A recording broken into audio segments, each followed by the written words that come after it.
Agora a gente vai falar um pouquinho sobre literatura. Pois é, literatura e ficção, em tempos em que a própria realidade parece ser uma obra inventada. Para essa conversa, estamos com a historiadora e editora Joana Monteleone, organizadora do livro Histórias da Pandemia, da editora Alameda. Conversamos também com a escritora Paloma Amorim. Oi, Joana. Oi, Paloma. Tudo bom? Tudo Já bem? estão com a gente aqui. Joana, vou começar com você. No material em que você descreve esse livro, eu tenho uma frase que eu achei bem bacana, bem interessante. Você diz que esse livro é uma resposta literária. Não, você falou que pensar numa resposta literária nesse momento talvez fosse tão urgente quanto o debate técnico e científico sobre a pandemia. Por quê? Por que pensar nessa resposta desse questionamento?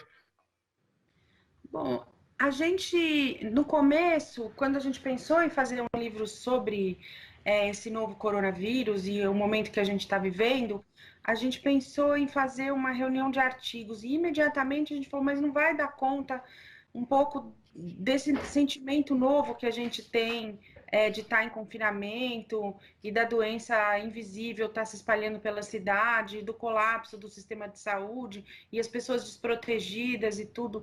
E aí a gente achou que só a literatura e a arte conseguiam dar conta de falar de algumas questões que estão acontecendo com as pessoas e de sentimentos internos, né, que as pessoas pudessem se conectar com isso e entender um pouco ou pensar um pouco sobre o que está acontecendo no cotidiano delas.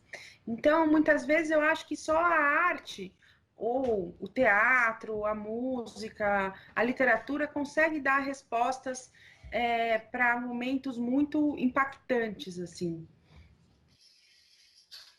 O texto da Paloma é A Febre Vai Lhe Cobrir os Ossos. E eu sei que é uma ficção, mas que tem traços de realidade, né, Paloma?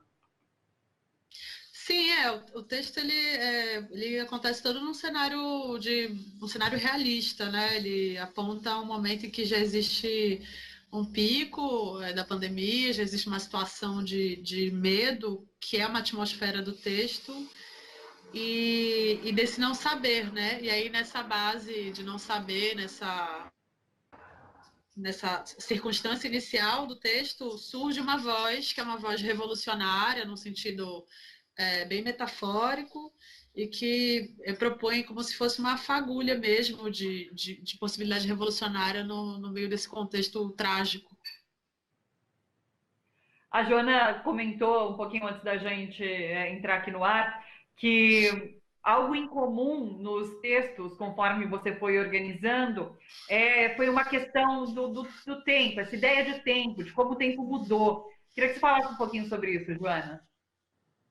A gente percebe no cotidiano, e isso aparece em vários textos, e foi uma surpresa para a gente depois, quando a gente viu o conjunto de textos que vieram, né? Porque a gente pediu para os autores numa semana, logo na primeira semana de isolamento. E os textos, os autores tiveram umas 2 semanas para escrever mais ou menos, e a gente editou em 10, 12 dias.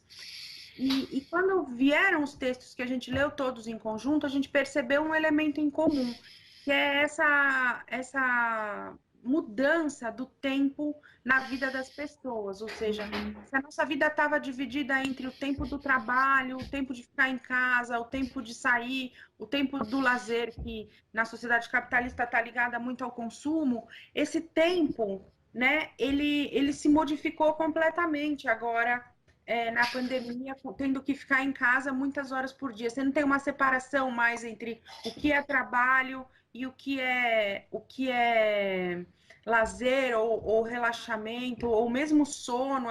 Muitas pessoas trocaram o dia pela noite e tal. Então, o tempo da cidade também, que a gente vê em alguns contos, ele também se esfacelou, assim, né? O tempo como a gente conhecia antes da pandemia, ele muda muito. Então, essa cidade vazia também de pessoas também fez com que esse tempo também tivesse uma outra percepção. Se a gente pensar nos sons da cidade agora, os silêncios, os passarinhos, as coisas que não tinham e agora não tem mais, né? O barulho das pessoas na rua, bicicleta, carro e tal, não tem mais isso. Quer dizer, isso ajuda a mudar essa percepção de tempo entre o tempo do trabalho, o tempo do não trabalho, o tempo da casa e o tempo do lugar de trabalho. Enfim, que isso muda completamente e que aparece nos textos, em quase todos os textos aparece isso. Tem um texto que eu gosto muito da Luana Scheiderman que fala sobre a experiência de dar aula em EAD, né? Aula à distância, que ela é professora. E isso é um texto em que no final ela faz uma chamada, é muito impactante.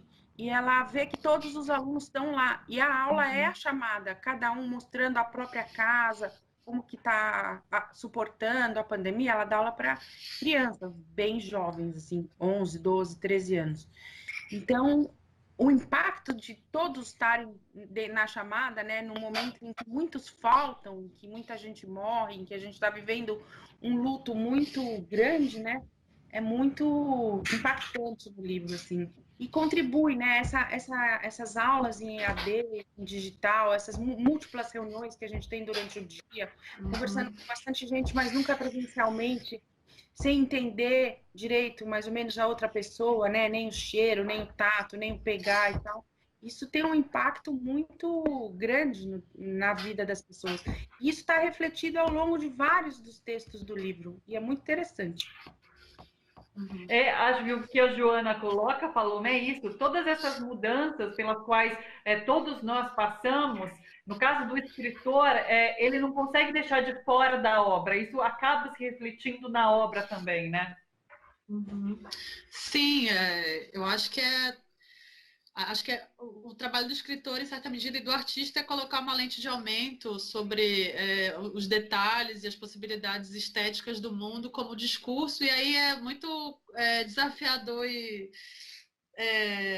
às vezes complexo mesmo a gente olhar para algo que é absurdo e aí tentar extrair do absurdo o mais absurdo, né? Ou achar mecanismos para lidar com algo que a rigor deveria ser uma metáfora, mas que acaba virando a própria realidade. Então, eu acho que é um momento de desafio profundo, assim, para nós enquanto, enfim, autores e artistas, mas para todas as pessoas no sentido de atribuir significado a isso que está acontecendo e a gente não tentar se adequar a esse contexto absurdo como se estivéssemos cavalgando sobre a normalidade, né? Então, um EAD não é uma aula de verdade. É de verdade, mas é uma virtualidade ali que acaba, de fato, interferindo, né, na relação. O texto da Luana eu acho lindo, assim, é de uma intensidade e uma tristeza, assim, porque ao mesmo tempo que a coisa está funcionando, ela indica ali que tem alguma coisa que não é uma presença ausente, assim, né? Então,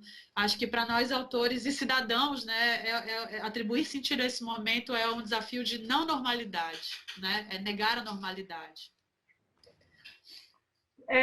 Joana, quem quiser ter acesso ao livro é só entrar no alamedaeditorial.com.br. Inclusive, a gente tem a imagem do livro. Coloca para a gente, Gui.